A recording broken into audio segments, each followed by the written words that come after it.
तो बच्चों आपका सेकंड चैप्टर बहुपद पॉलिनोमियल चल रहा था, जिसमें लास्ट क्लास में आपने क्या पढ़ा था, एक चर वाले रैखिक समीकरण सीखे थे।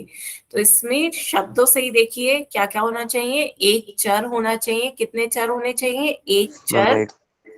और रैखिक समीकरण कब होती है, रैखिक होना चाहिए। रैखिक होने के लिए चर की अधिकतम घात कितनी होनी चाहिए, एक। और समीकरण होना चाहिए, समीकरण मतलब इक्वल का साइन होना चाहिए दो पक्षों। समीकरण कब होती है, जब उसमें इक्वल का साइन हो और दो पक्ष हो। रैखिक कब होता है, जब चर की अधिकतम घात कितनी हो, एक। चर की अधिकतम घात एक हो तब वो व्यंजक रैखिक होता है। और कितने चर होने चाहिए, एक चर होने चाहिए। तो जैसे उदाहरण बताओ बच्चों, कोई उदाहरण बताएं एक चर वाले रैखिक समीकरण के। सभी बच्चे एक एक उदाहरण बताएं जिनमें एक चर आ रहा हो, रैखिक हो और समीकरण हो रही हो। 2x+4 is equal to 0, very good.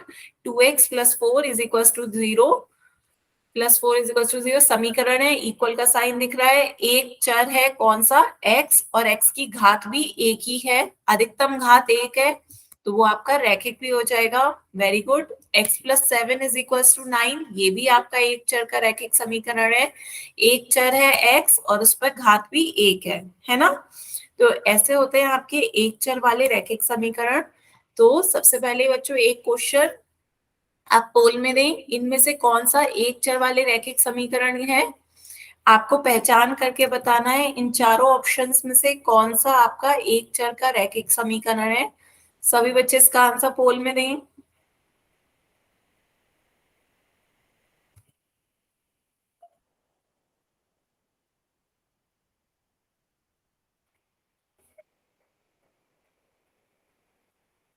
Done ma'am.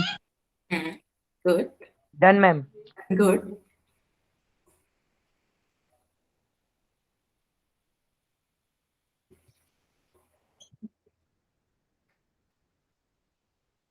Done ma'am. Good.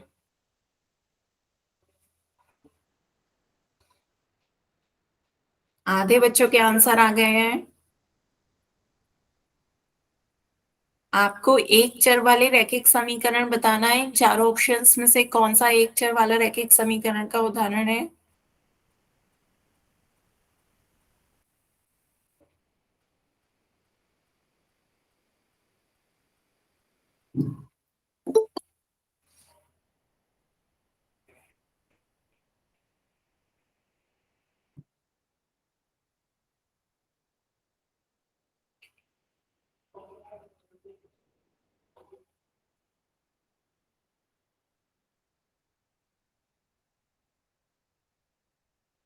आधे बच्चों ने सही आंसर दिए हैं, आधों ने गलत, क्या बात है बच्चों।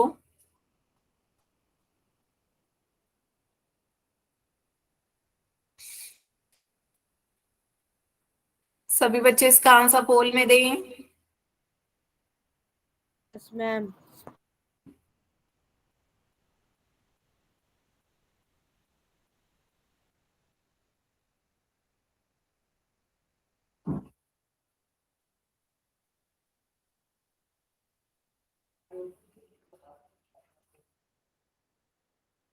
Last 10 second.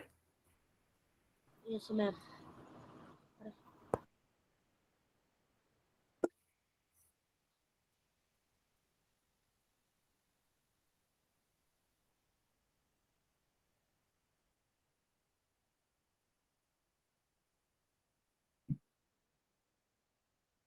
लास्ट 10 सेकेंड है बच्चों, जल्दी से इसका आंसर पोल में दें।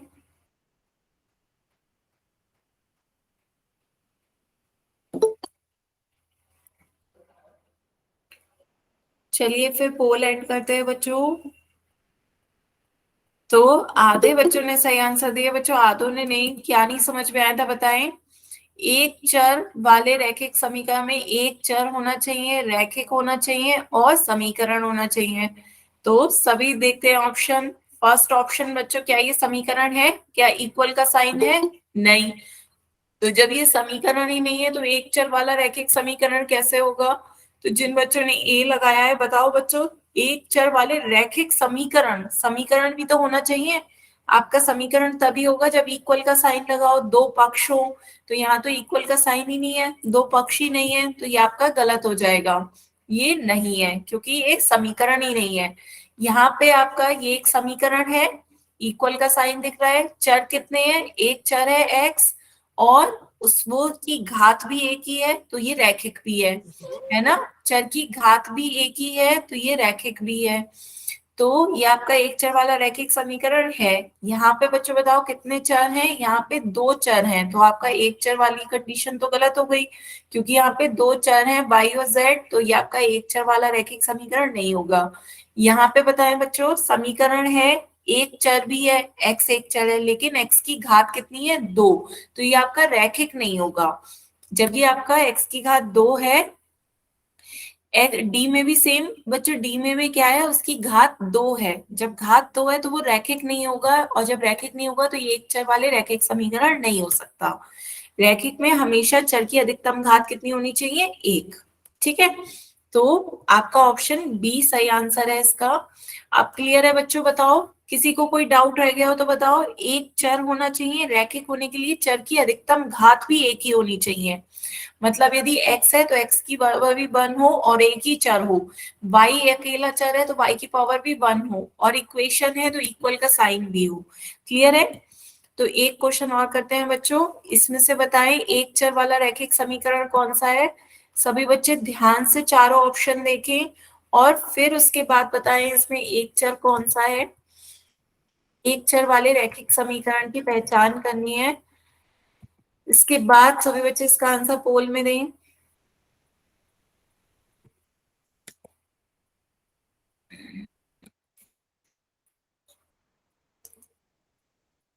Ma'am done. गुड।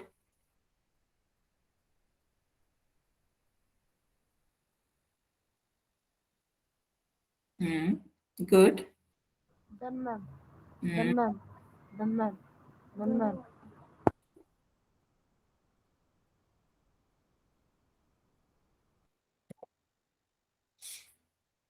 एक चर वाले रैखिक समीकरण की पहचान करके बताएं बच्चों। नहीं बच्चों, ध्यान से, एक चर वाले रैखिक समीकरण बताना है आपको। Done ma'am. हम्म,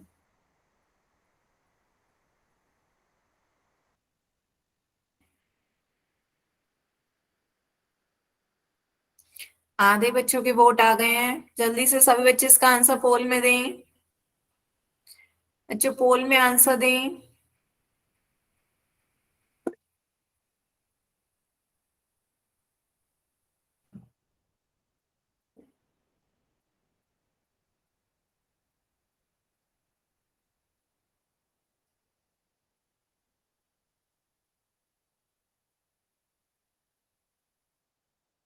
बाकी बच्चे भी जल्दी से इसका आंसर पोल में दें।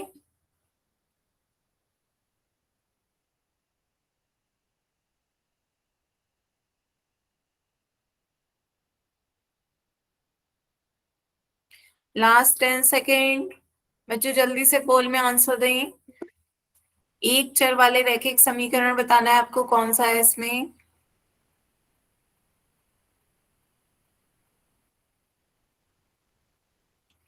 लास्ट 10 सेकेंड है बच्चों, जल्दी से इसका आंसर पोल में दें।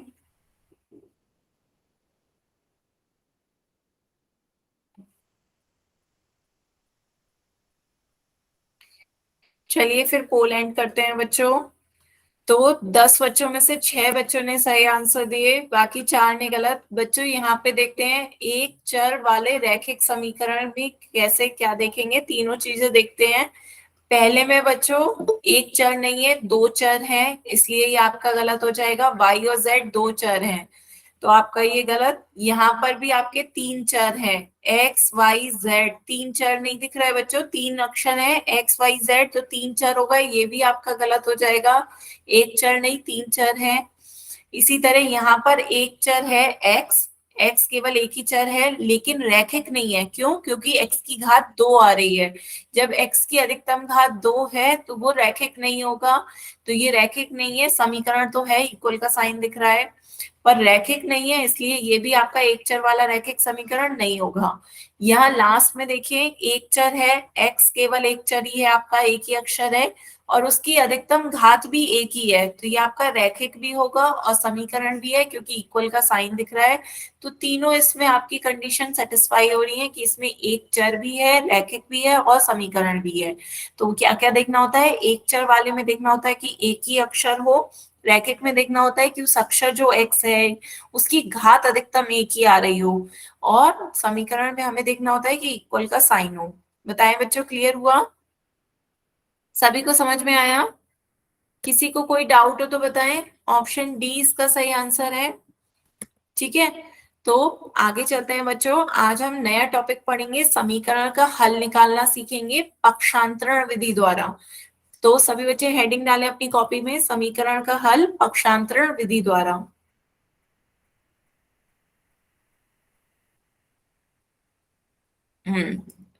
मैं दे रही हूँ टाइम, सभी बच्चे लिखें आराम से, समीकरण का हल पक्षांतरण विधि द्वारा।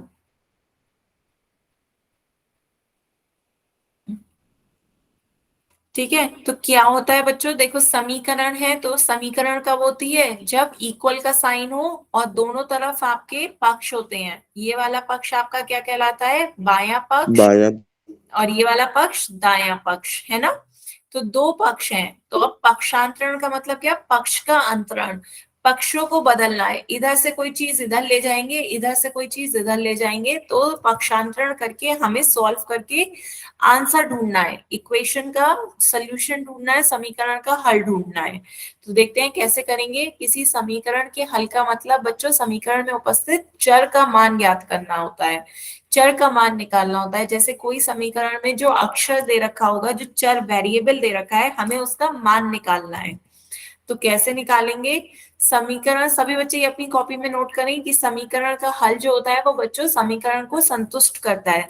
संतुष्ट करता है मतलब समीकरण में उसका मान रखेंगे तो दोनों का पक्षों का मान समान आएगा, बायां पक्ष और दायां पक्ष का मान समीकरण का समान आएगा। ठीक है, तो एक बार देख के कैसे क्या कहना चाह रहे हैं। जो समीकरण का हल समीकरण को संतुष्ट करता है, इसका मतलब यहाँ पे समझिए, यदि x बराबर 3 इसका हल है इस समीकरण का, तो 2x minus 2 is equal to 4 का एक हल है, तो इस समीकरण को क्या कर रहा होगा? उसे संतुष्ट कर रहा होगा। तो देखते हैं, बाएं पक्ष में पहले रखते हैं, बाएं पक्ष में x की जगह 3 रख के बताएं बच्चों कितना आएगा। x की जगह x का मान 3 रखने पर कितना आएगा? 2x minus 2। सॉल्व करके बताओ बच्चों। x की जगह पे 3 रखो, x की जगह पे 3 रखो तो ये क्या आ जाएगा? 2 की 3 से गुणा करो, माइनस 2, 2 तिया, मैम 4 4। हाँ 2 तिया 6, 6 में से 2 घटाओगे कितना आ जाएगा? 4। तो समीकरण का हल यदि x बराबर 3 है तो वो समीकरण को संतुष्ट करेगा। तो आपने क्या करा, समीकरण के हल यदि x बराबर 3 है तो हमने इक्वेशन में x की जगह 3 रखा, तो आपका बायां पक्ष कितना आ गया? 4, और दायां पक्ष वैसे ही 4 है। तो बायां पक्ष और दायां पक्ष एक दूसरे के क्या हो गए? बराबर। तो समीकरण का हल क्या हो रहा है? संतुष्ट हो रहा है, दोनों बराबर आ गए। और यदि वो उसका हल नहीं होगा तो दोनों पक्ष बराबर नहीं आएंगे। बात क्लियर हुई बच्चों? बताएं। इस तरीके से आप सभी को चेक कर सकते हैं कि वो उसका सोल्यूशन है या नहीं। यदि वो समीकरण का हल होगा तो वो समीकरण को क्या कर रहा होगा? संतुष्ट कर रहा होगा, सेटिस्फाई कर रहा होगा। मान रखेंगे तो बराबर दोनों पक्षों का मान बराबर आ जाएगा। इसी तरह बच्चों पक्षांतरण विधि द्वारा चलिए सॉल्व करते हैं 2x minus 3 is equal to 5 को। तो बताएं बच्चों, यहाँ पर समान पद कौन कौन से हैं? 3 और 5 दोनों समान पद है, दोनों क्या है? संख्याएं हैं। तो हम क्या करेंगे? 3 को दूसरी तरफ ले जाएंगे। तो यहाँ आपका पक्षांतर में क्या होता है? माइनस को यदि हम इक्वल के दूसरी तरफ ले जाना चाह रहे हैं तो वो माइनस वाला पद आपका प्लस में बदल जाएगा, इक्वल के दूसरी तरफ जाकर प्लस में बदल जाएगा। तो ये आपका 2x ऐसी है, ये आपका -3 इक्वल के दूसरी तरफ जाएगा तो माइनस प्लस में बदल जाएगा, माइनस प्लस में बदल जाएगा, 5 + 3 हो जाएगा 2x बराबर कितना हो जाएगा, 5 + 3 8। ठीक है, तो x बराबर 4 आ रहा है आंसर, बिल्कुल सही। लेकिन बाकी बच्चे देखें, 5 नहीं आएगा बच्चे, 4 आएगा x का मान। तो अभी आपका क्या आ गया, 2x इज इक्वल्स टू 8। तो यहाँ पे क्या हो रहा है, 2 की गुणा हो रही है x से बराबर 8। तो पक्षांतरण में क्या होता है बच्चों, जब गुणा होती है, गुणा में कोई पद होता है तो इक्वल के दूसरी तरफ वो पद किस में चला जाता है, भाग में चला जाता है।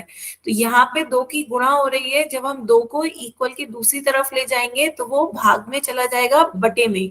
तो 8 को 2 से भाग देंगे तो कितना आ जाएगा, 2 एकम 2, 2 चक 8। तो x का मान कितना आ गया बच्चों, 4। बताएं बच्चों, क्लियर हुआ?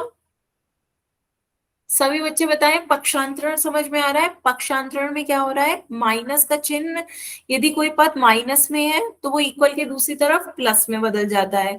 यदि कोई पद गुणा में है तो वो इक्वल की दूसरी तरफ जाकर भाग में चला जाता है। इस तरीके से आपको पक्षांतरण करना होता है। अब आप चेक भी कर सकते हैं बच्चों, x का मान 4 रखने पर चेक कैसे करोगे, चेक इक्वेशन का जो सोल्यूशन होता है वो इक्वेशन को संतुष्ट करता है, सेटिस्फाई करता है। x का मान 4 रखो, x का मान 4 रखो तो क्या हो जाएगा, 2x - 3 आपका बायां पक्ष है, x की जगह 4 रखो। तो आपने x की जगह 4 रखा, 2 चौक 8, 8 में से 3 घटाएंगे 5 आ गया। तो यही आपका दायां पक्ष है। बायां पक्ष और दायां पक्ष दोनों क्या आ गए, बराबर। तो आप इस तरीके से आंसर चेक भी कर सकते हो कि आपका इक्वेशन का जो भी सोल्यूशन होगा, हल, वो इक्वेशन को क्या कर रहा होगा, सेटिस्फाई। बच्चों समझ नहीं आया, मैं दोबारा से समझा रही हूँ क्या करा है हमने। आपको इस इक्वेशन को हल करना था। आपकी इक्वेशन है 2x - 3 = 5। ठीक है, 2x - 3 = 5, इसे आपको सॉल्व करना है। तो कैसे सॉल्व करोगे, पहले आप समान पद देखोगे। समान पद क्या है, 3 और 5 आपके समान पद है। तो समान पदों को एक ही पक्ष में ले जाओ। समान पदों को एक पक्ष में ले जाते हैं तो माइनस का 3 है, इक्वल के दूसरी तरफ जाके प्लस का 3 बन जाएगा। तो माइनस का 3 इक्वल के दूसरी तरफ गया, वो क्या बन गया, प्लस का 3 बन गया। क्लियर है? अब 5 में 3 जोड़ेंगे 8 हो जाएगा। अब पक्षांतरण में यहाँ पे 2 की x से गुणा हो रही है, बराबर 8। तो जब हमारा गुणा में कोई पद होता है तो वो इक्वल की दूसरी तरफ जाके किसमें, भाग में चला जाता है। तो यहाँ पे 2 की गुणा कर रहे हैं, तो यहाँ पे 2 की गुणा कर रहे हैं, तो यहाँ पे हम 2 इक्वल की दूसरी तरफ क्या करेंगे, 2 से भाग कर देंगे। 2 से भाग कर देंगे तो 8 को 2 से भाग करेंगे, कितना आ जाएगा, 8 को 2 से भाग देंगे तो आपका 4 आ जाता है ना। तो x का मान कितना आ गया, 4। आपका x का मान 4, इसका क्या हो गया, सोल्यूशन। बार बार बच्चे 5 क्यों लिख रहे हैं आप? सुमित कुमार के नाम से जिस बच्चे ने ज्वाइन किया, बताया बच्चे 5 क्या लिख रहे हैं? तो x का मान आपका 4 आ गया। ठीक है, तो अब ये बाद में आप किसी भी सोल्यूशन को चेक करना चाहें तो कैसे चेक करेंगे कि ये इसका हल है या नहीं। हल चेक करने का तरीका है कि जो भी समीकरण का हल होता है वो समीकरण को क्या करेगा, संतुष्ट करेगा। तो हमने क्या करा, बायां पक्ष में हमने मान रख दिया, x का मान 4 रखा। x का मान 4 रखा तो 2 × 4 - 3, 2 चौक 8, 8 में से 3 घटाया 5। तो बायां पक्ष दाएं पक्ष के क्या आ गया, बराबर आ गया। दायां पक्ष भी आपका क्या है, 5। तो जब बायां पक्ष दायां पक्ष दोनों बराबर आ गए तो वो इक्वेशन को क्या कर रहा है, सेटिस्फाई कर रहा है, संतुष्ट कर रहा है। ठीक है, तो इस तरीके से आपको इक्वेशन को सॉल्व करना है। तो ये आपका आ गया क्या, पक्षांतरण विधि द्वारा x का मान 4। तो यहाँ पर आपको क्या याद रखना है, चिन्ह निम्न रूप से बदलते हैं। चिन्ह जो है पक्षांतरण में ऐसे बदलते हैं, माइनस प्लस में बदल जाता है, प्लस माइनस में, गुणा भाग में, और भाग गुणा में। ये बच्चों अपनी जल्दी से कॉपी में नोट करो। पक्षांतरण विधि में चिन्ह इस तरीके से बदलते हैं, माइनस प्लस में बदल जाता है, प्लस माइनस में, गुणा भाग में, भाग गुणा में। इक्वल के दूसरे तरफ जाकर इस तरीके से आपके चिन्ह बदल जाते हैं। क्लियर हुआ? बताएं बच्चों, किसी को यदि अभी भी डाउट हो तो पूछें। किसी को कोई डाउट? क्लियर है बच्चों? तो एक क्वेश्चन पोल में पूछूं फिर मैं? Yes ma'am.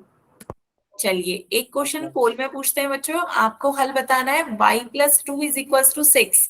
इस इक्वेशन का हल बताएं क्या होगा। अभी बच्चे पहले अपनी कॉपी में सॉल्व करें, उसके बाद चेक करें कौन सा ऑप्शन सही होगा। फिर इसका आंसर पोल में दें। y+2 = 6, इस इक्वेशन का हल बताएं क्या होगा।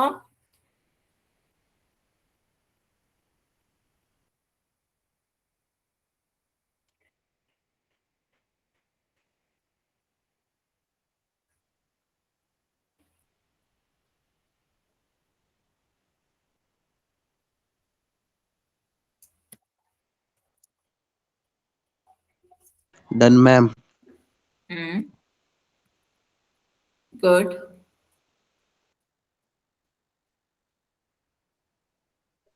मेरा भी हो गया।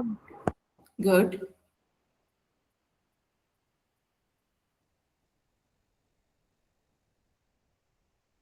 Ma'am done. गुड।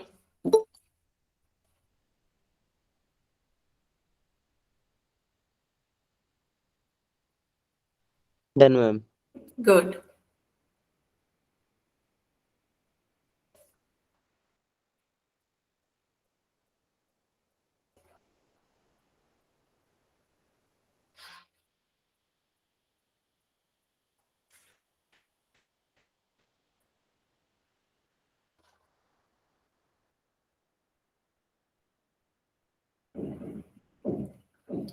सभी बच्चे इसका आंसर जल्दी से पोल में दें।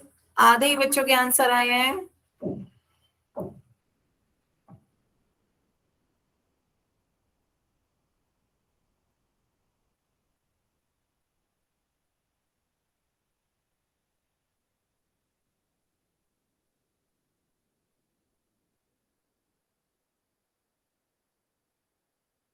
Done, ma'am. गुड।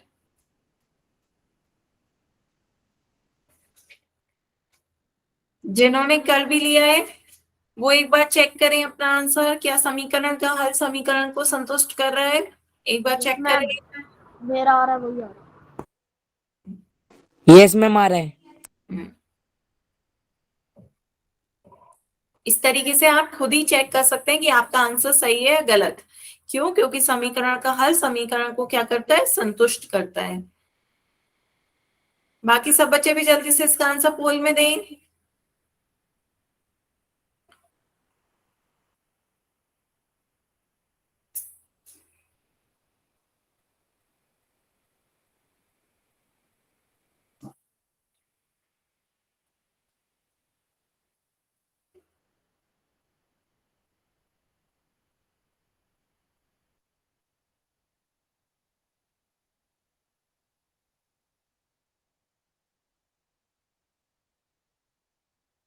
बच्चों जल्दी से आंसर पोल में दें। बढ़ी नहीं रहे, 11 वोट रहे हैं तो 11 ही है, उससे आगे बढ़ा बच्चों। हाँ, बाकी बच्चे भी आंसर दें जल्दी से। अभी 10 बच्चों को आंसर और देने हैं। बच्चों इतना टाइम नहीं लगना चाहिए। इक्वेशन क्वेश्चन सिंपल है, जल्दी से सॉल्व करके बताएं। ये वाला y+2 = 6 का हल क्या होगा।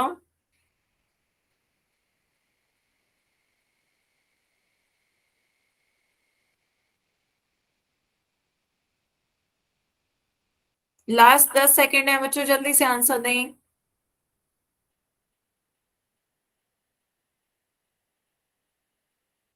Last 10 second.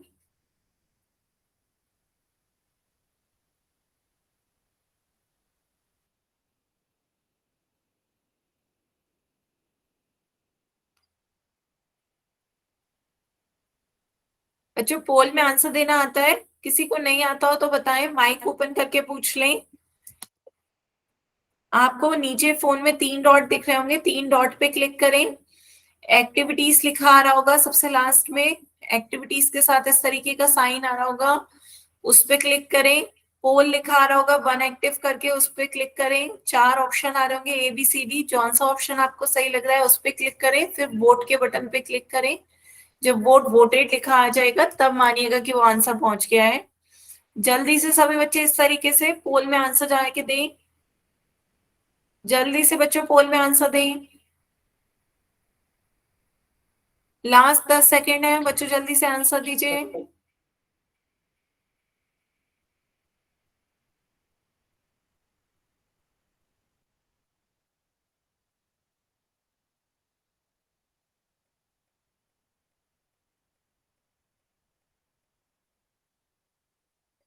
बताएं बच्चों, किसी को पोल में आंसर देना नहीं आ पा रहा है क्या, या पोल नहीं आ रहा है फोन में? क्योंकि अभी 10 बच्चों के आंसर बचे हैं। मैम हम दे इनको दिया हल आंसर। करना नहीं आ रहा होगा। हम्म, क्या बच्चे, क्या कहा आपने? मैम किसी का फोन में नहीं आ रहा होगा, मैंने तो दे दिया। चलिए 13 बच्चों के आंसर आ गए हैं। चलिए फिर पोल एंड करते हैं। तो आपका कौन सा आंसर सही है, देखते हैं एक बार। आपकी इक्वेशन है y+2 = 4। तो बच्चों मैंने आपको बताया था कि चिन्ह क्या होते हैं, जो प्लस का साइन है वो इक्वल के दूसरी तरफ जाके किस में बदल जाता है, माइनस में। इक्वल का साइन इक्वल की दूसरी तरफ जाके माइनस में बदल जाता है। यहाँ पे समान पद देखिए, पहले समान पद देखिए, 2 और मैम 4 6 समान है, पद। वो 4 नहीं है मैम। हाँ 6 है, सॉरी। हाँ ये आपका 6 है।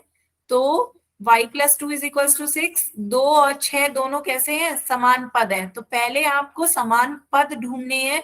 जो समान पद होंगे उन्हें समान पक्ष में ले जाइए, एक ही पक्ष में ले जाएं।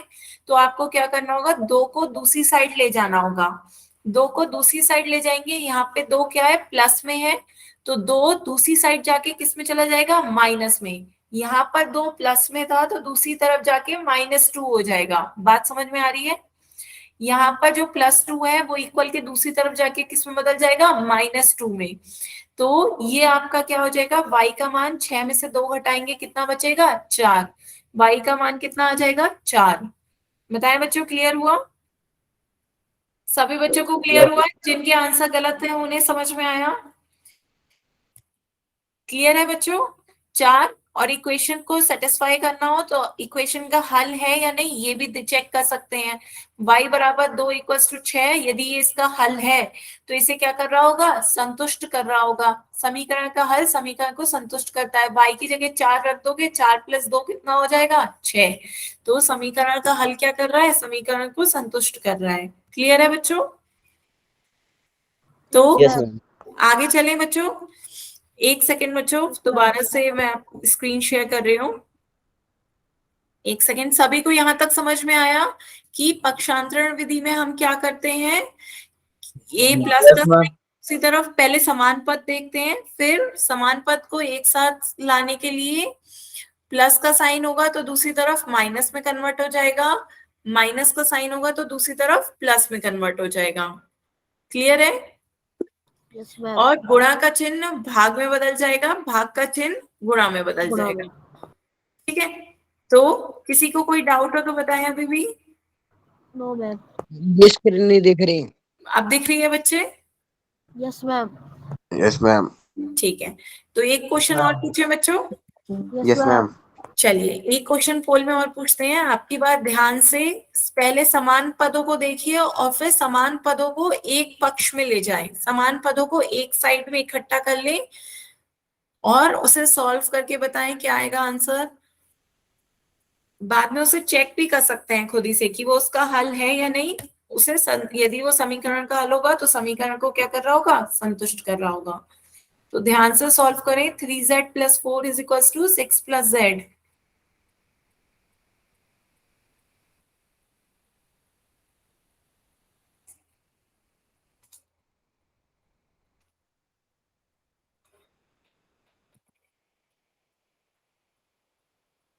बच्चों चेक जरूर करें, क्या वो समीकरण का हल होगा तो समीकरण को संतुष्ट कर रहा होगा। जल्दबाजी में नहीं बच्चों, ध्यान से सॉल्व मैम करें, डन। फिर उसे चेक भी करें। मैम कर लिए चेक करके। हाँ गुड। Done ma'am. गुड।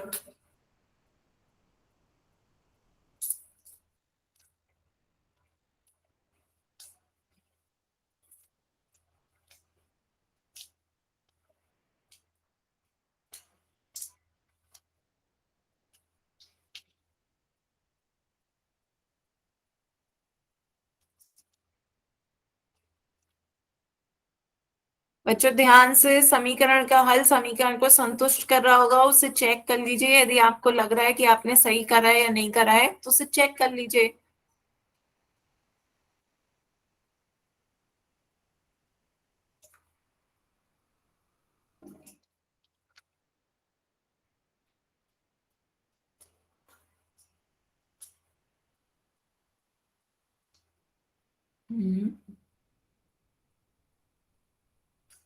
आधे बच्चों के वोट आए हैं।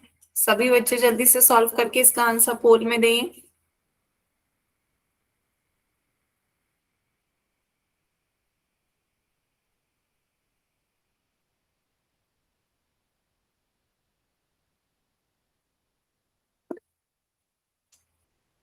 हम्म, 9 बच्चों के आंसर आए अभी।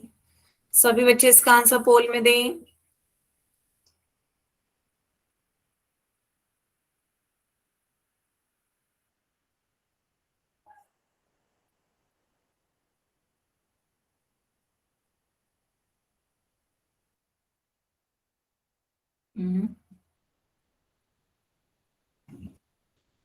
Ma'am done. Good.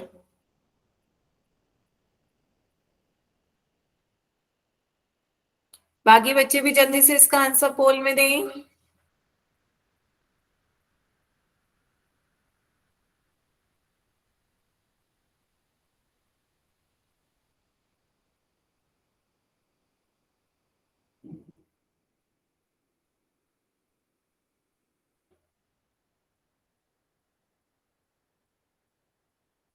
Last 10 second, बच्चों जल्दी से आंसर दें। लास्ट 10 सेकेंड है। सभी बच्चे इसका आंसर जल्दी से पोल में दें।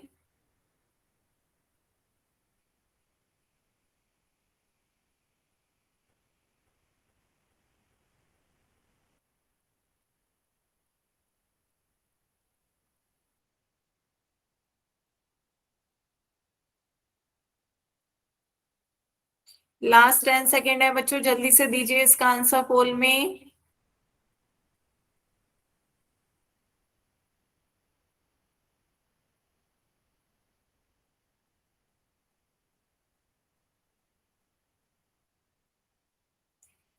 अच्छा, कौन कौन ऐसा है जिसको जो अभी सॉल्व कर रहा है उसे अभी टाइम चाहिए, वो बताएं एक बार। माइक ऑन करके बताएं या हैंड रेस करके बताएं।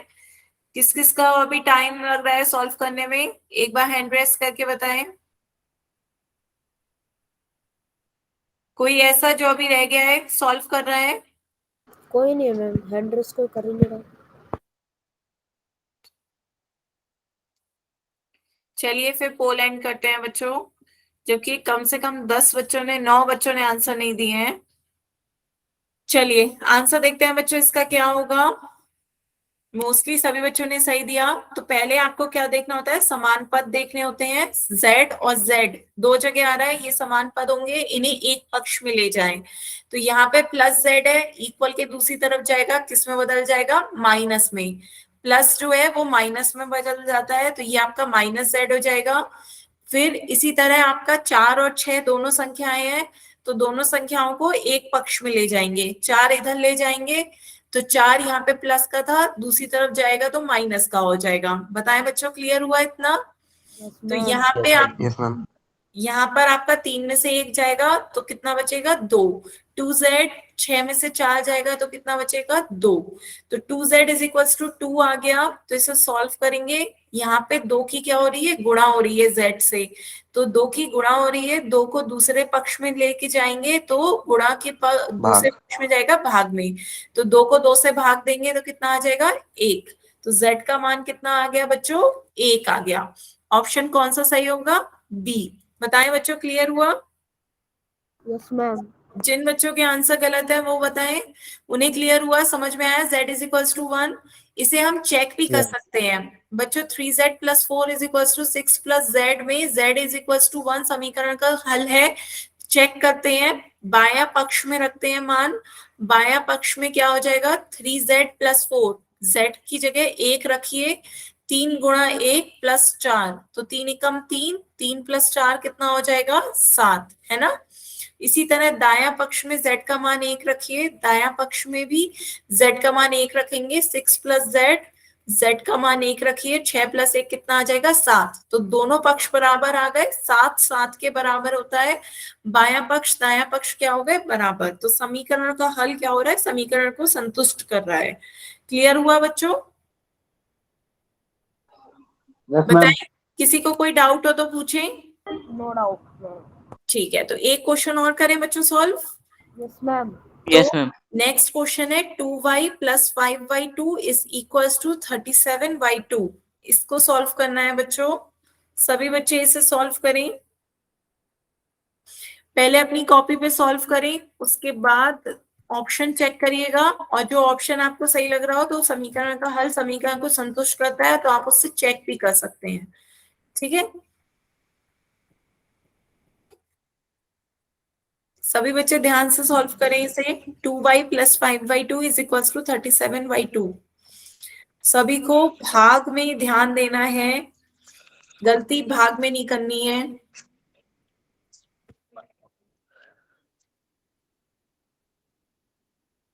मैम इंटू कैसे करेंगे? तो अपॉन में।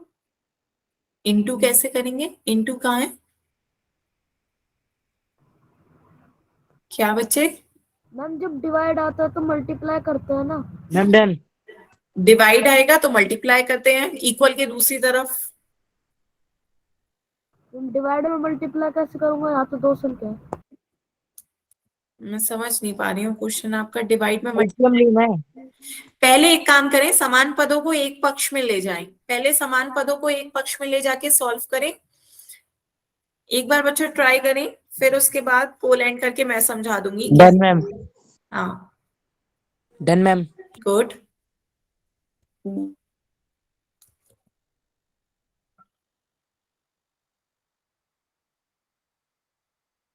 सभी बच्चे एक बार ट्राई करें, उसके बाद नहीं आएगा तो पोल एंड होने के बाद मैं समझा दूंगी बच्चों, पर एक बार कोशिश करें, मैम हो गया। भाग में गलती ना करें, और क्वेश्चन को चेक भी आप खुद से कर सकते हैं। समीकरण का हल समीकरण को क्या कर रहा होगा? संतुष्ट कर रहा होगा, तो आप चेक भी कर सकते हैं। यस मैम हो गया मेरा। हम्म,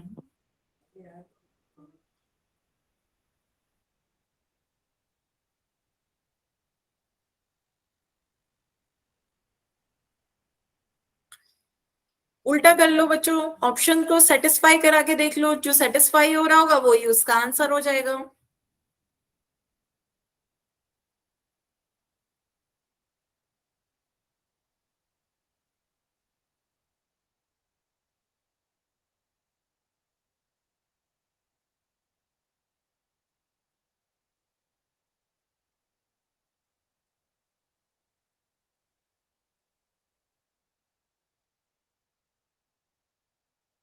ध्यान से करिए बच्चों, 6 बच्चों के वोट आए हैं, आधों ने सही दिया है, आधों ने गलत। बच्चों ध्यान से करें, थोड़ा सा क्वेश्चन ट्रिकी है, पर यदि आप की गणना करने की वो सही है तो आप बिल्कुल सही कर लेंगे। गणना में चूक नहीं होनी चाहिए, कैलकुलेशन सही से करें। बाकी इस क्वेश्चन में कुछ नहीं है, बस कैलकुलेशन है, कैलकुलेशन सही कर ली मैम तो आपने आंसर। कराया नहीं? क्या? इसको कराने से पहले एक क्वेश्चन कराया नहीं आपने? अच्छा, इस तरीके का एक क्वेश्चन कराना चाहिए था पहले। Yes ma'am. Hmm, yes ma'am. ठीक है।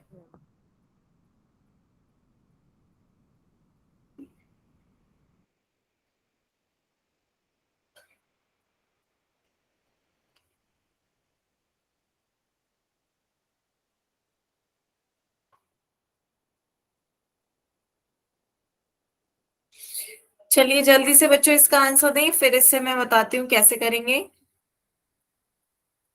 और फिर आप भी देखिएगा कि गणना में कहाँ गलती हो रही है बच्चों।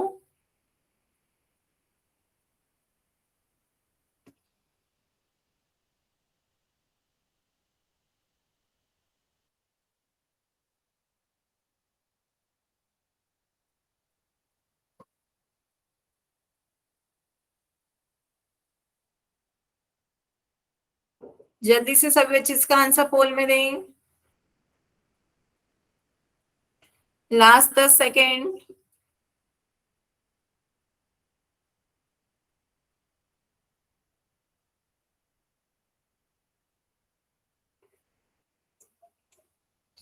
लास्ट 10 सेकेंड बच्चों, जल्दी से इसका आंसर पोल में दें।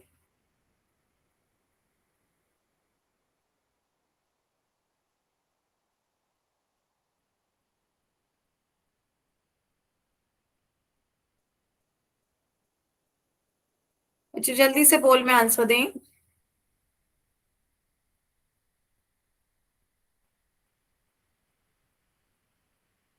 चलिए फिर पोल एंड करते हैं, आंसर देखते हैं इसका क्या होगा। आधे बच्चों ने सही आंसर दिया, आधों ने गलत। तो बच्चों पहले आपको समान पद बताएं, समान पद कौन से होंगे इन दोनों में। आपको दोनों संख्याएं दिख रही हैं, ये समान पद होंगी। 5/2 37/2 ये केवल क्या है, संख्याएं हैं, इनमें कोई चर नहीं है, ये आपके क्या हो जाएंगे, समान पद। तो समान पदों को एक साइड में ले जाते हैं, यहाँ पर ये संख्या आपकी क्या है, प्लस में है, तो दूसरी तरफ आपकी जाकर ये संख्या किस में हो जाएगी, माइनस में। बताओ बच्चों यहाँ तक बात समझ में आई। प्लस वाली संख्या को इक्वल के दूसरी तरफ ले जाएंगे तो वो किस में बदल जाएगी, माइनस में। बिल्कुल। फिर उसके बाद अब हमें इसे सॉल्व करना है। तो बताओ भिन्नों की आपको बताई नहीं थी, भिन्नों में जोड़ घटाव कैसे करते हैं। आपका दोनों का हर समान है तो हर को क्या ले लो, कॉमन। हर को कॉमन ले लोगे, 2 आपका क्या आ जाएगा कॉमन, तो ऊपर क्या आ जाएगा 37 माइनस 5। 37 में से 5 घटाओगे कितना बचेगा, 37 में से 5 घटाओगे 32। 32/2 बचेगा। बताओ बच्चों यहाँ तक किस समय कुछ समझ नहीं आया हो तो। यस मैम यस यहाँ तो तक इसका आंसर ए है मैम, मैं यहाँ से डिवाइड हो जाएंगे। आंसर ए नहीं है, यही तो बात है कि आपको गणना करनी है। यहाँ पे 2 से भाग दोगे, 2 एकम 2, 2 16 कितना आ जाएगा 32। तो 2y का मान 16 आ रहा है, y का मान यस मैम यही है मेरा। हाँ, तो 2y का मान 16 आ रहा है, पर आपको y का मान निकालना है। y का मान निकालोगे तो y का मान कितना आएगा, y बराबर हो जाएगा 16/2। 2 भाग में चला जाएगा, 16 को 2 से भाग फिर दोगे, से y का मान कितना आ जाएगा 8। बताएं बच्चों, 16 2y का मान आ रहा है, ना कि y का। तो y का मान कितना आएगा 8। गणना करनी है बस, और कुछ भी नहीं था। आपको भिन्नों का जोड़ बताया ही था। 37 में से 5 जाते 32, 32/2, 32/2 आ रहा है, 2 से भाग दोगे 16। 2y का मान 16 आ गया, तो y का मान कितना आ गया 8। ठीक है। और आपको यदि चेक करना होता तो चेक भी कर लेते, y का मान 8 रखते, आंसर आपका सेम आ जाता। दोनों इक्वेशन के क्या आते, टर्म सेम आ जाते। 2y + 5/2, बायां पक्ष में y का मान 8 रखो, ये बायां पक्ष है, y का मान 8 रख के देख लो। y का मान 8 रखोगे, 2 × 8 + 5/2, 2 अट्ठे कितना हो जाएगा 16।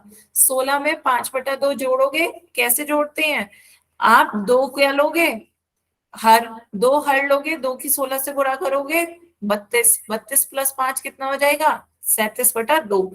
ये आपका क्या आ गया, दायां पक्ष। तो बायां पक्ष दाएं पक्ष के क्या हो गया, बराबर। तो समीकरण का हल क्या कर रहा है, समीकरण को संतुष्ट कर रहा है। क्लियर हुआ बच्चों। बताएं, आप किसी को कोई डाउट हो तो। No ma'am. क्लियर है सभी को। Yes ma'am. चलिए तो पोल में क्वेश्चन दे दो क्या, मैम, पोल में क्वेश्चन दे दो। पोल में अब बच्चों, अब तो अभी थोड़ी देर में देंगे। अब नेक्स्ट हेडिंग डालें बच्चों, गुणनखंड सार गुणनखंडों की विधि कैसे होती है ये सीखते हैं। सभी बच्चे जल्दी से हेडिंग डालें, गुणनखंड सार गुणनखंडों की विधि। कॉमन फैक्टर्स की विधि देखनी है हमें।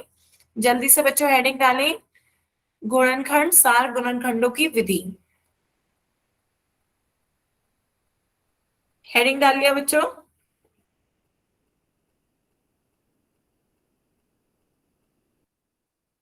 No ma'am. डालें, जल्दी से डालें, गुणनखंड सार गुणनखंडों की विधि।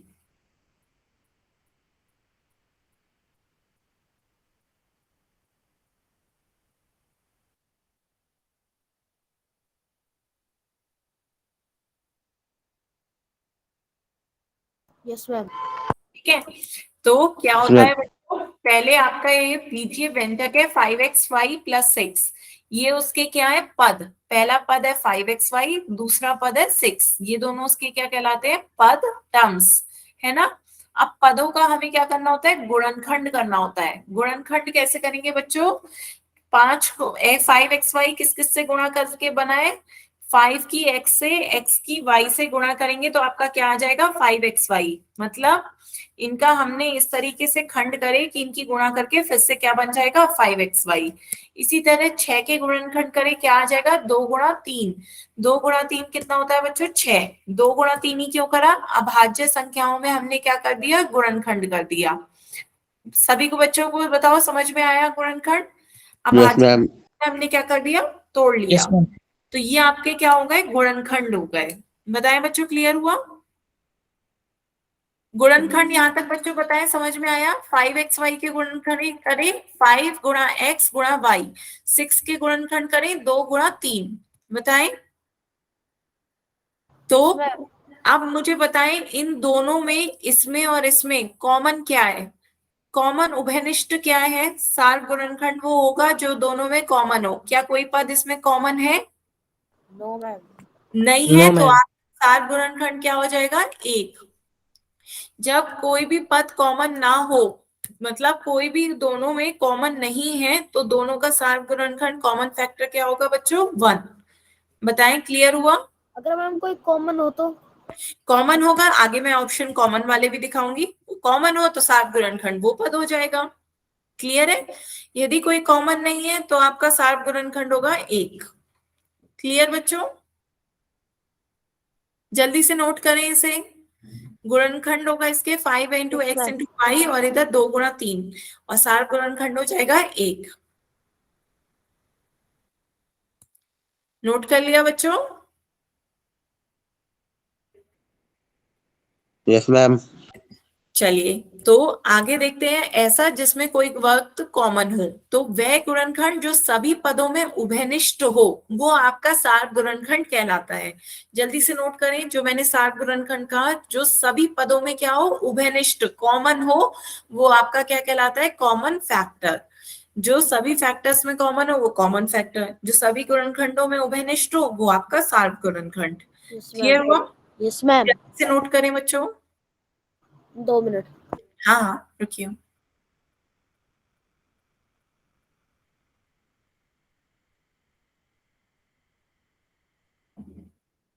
यस मैम, हम हो कर गया। लिए नोट। मैम हो गया। सभी बच्चों ने नोट किया?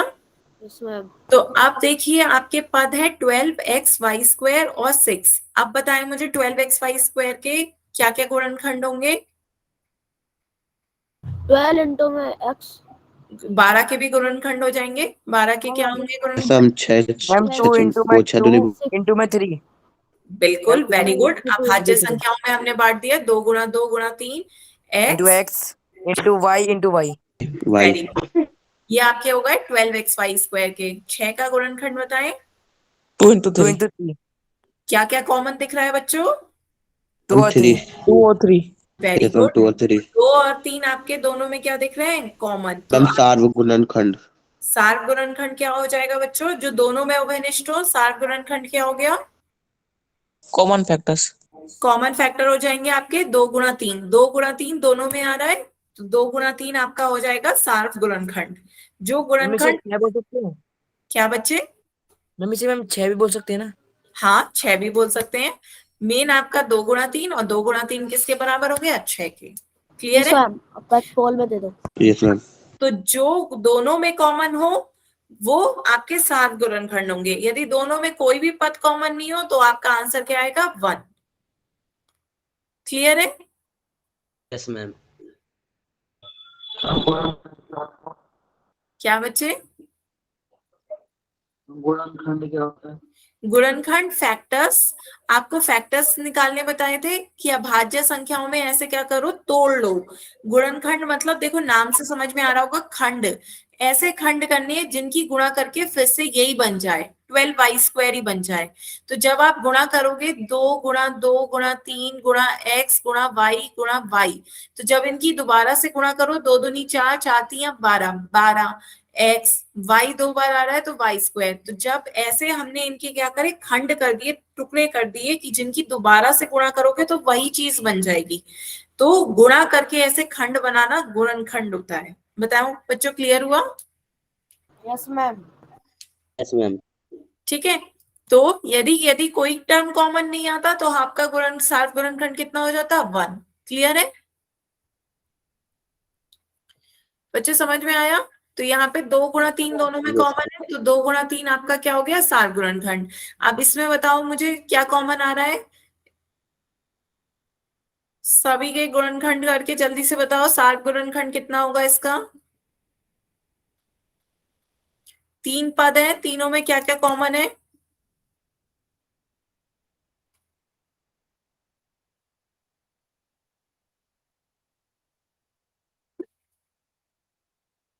मैम आया X Y Z. Very good. बाकी बच्चे बताएं। मैम दूसरे वाले में 5 इंटू 5 इंटू में एक्स स्क्वायर है मैम तो XYZ। डबल एक्स आ जाएगा और हम्म। वाई इंटू में जेड। हम्म। और यहाँ पे 16 का गुणनखंड हो जाएगा 2 गुणा 2 गुणा 2 गुणा 2 एक्स यस मैम, फिर जेड। Y into Z. और यहाँ आ गया x into Y into Z. तो ये तो जेड। इसके हो गए गुणनखंड। अब हमें देखना यस है मैम। चार गुणनखंड जो तीनों में आ रहा हो, ऐसा उभयनिष्ठ जो तीनों में आ रहा हो वो अब हमें चेक करना है। ये एक्स देखिए वाई गुणनखंड ma'am X Y X Y और जेड भी आ रहा है। XYZ। जेड मैम भी है मैम, XYZ। जेड एक्स भी है। Y Z. देखो एक्स वाई जेड सब में आ रहा है। X Yes. Y Z X Y Z X Y Z, ये तीनों में आ रहा है एक्स वाई जेड। बाकी कुछ भी कॉमन नहीं है, सिर्फ एक्स वाई जेड तीनों में आ रहा है। तो आपका सात गुणनखंड कितना हो जाएगा? X Y Z. बताएं बच्चों, क्लियर हुआ? Yes ma'am. किसी को कोई डाउट हो तो बताएं। किसी को बताएं कोई डाउट? ये इसके गुणनखंड थे no X ma'am. Y into Z, इधर 5 into 5 X into Y into Z. इनके हमने क्या कर लिए गुणनखंड। तीनों में क्या कॉमन आ रहा है? X Y Z. बाकी कुछ भी कॉमन नहीं है। देखो वाई एक दूसरा वाई, दो वाई कहीं भी नहीं आ रहे, दो जेड कहीं भी नहीं आ रहा है बाकी। तो बाकी और कुछ सिंगल सिंगल आ रहे तीनों। ठीक है। एक्स वाई जेड केवल एक एक बारी तीनों में आ रहे हैं। तो आपका सात गुणनखंड क्या हो जाएगा? X Y Z. क्लियर? ठीक है बच्चों। तो एक मैम क्वेश्चन कोड में दे दो अब। हाँ, एक क्वेश्चन और 7x और 3। तो इसका सात गुणनखंड बताएं बच्चों क्या होगा? जल्दी से बताएं। मैम 7x और इसका तो 3। 1 इंटू ओ 1। 1 very good. इसका 1 1x कुछ भी कॉमन नहीं होगा तो आपका सात गुणनखंड 1 हो जाएगा। ठीक यस है। मैम 1। तो एक क्वेश्चन पोल में बताएं। आपको बताना है 2x 3x स्क्वायर और 4, इनका सात गुणनखंड बताएं क्या होगा। ध्यान से सभी बच्चे इस पहले सॉल्व करें, उसके बाद इसका आंसर पोल में दें। आपको सात गुणनखंड बताना है।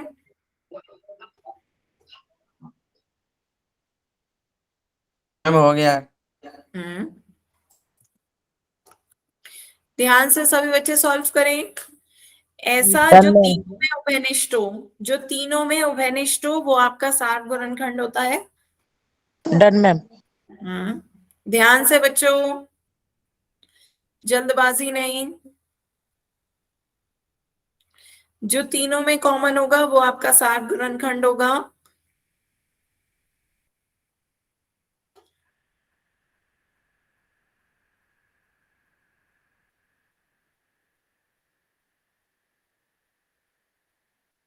आधे बच्चों ने सही आंसर दिए हैं, आधों ने गलत। ध्यान से बच्चों, सात गुणनखंड कॉमन फैक्टर बताना है आपको जो तीनों में उभयनिष्ठ हो।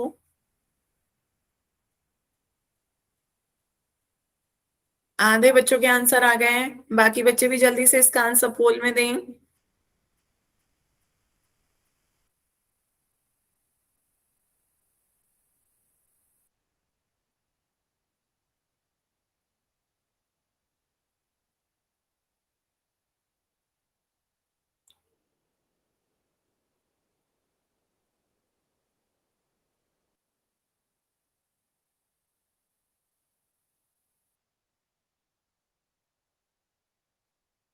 Last 10 second.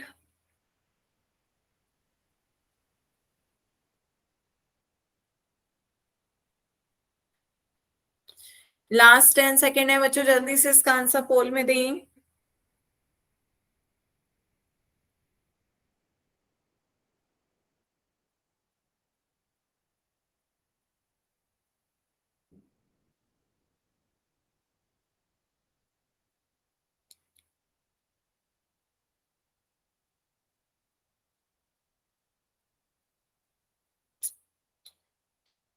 जल्दी से बच्चों आंसर दें पोल में।